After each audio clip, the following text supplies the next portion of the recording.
In front of me is Samsung Galaxy S21 Ultra, and let me show you how to activate USB debugging on the following device. So at first you need to open list of all apps, go to the settings then, and reach developer options. If you cannot find developer mode here, just take a look at our tutorial on how to do it, on how to activate developer options, and then click on the switcher. And now locate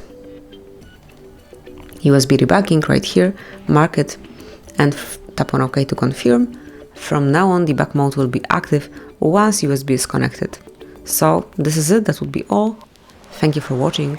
Please subscribe our channel and leave the thumbs up.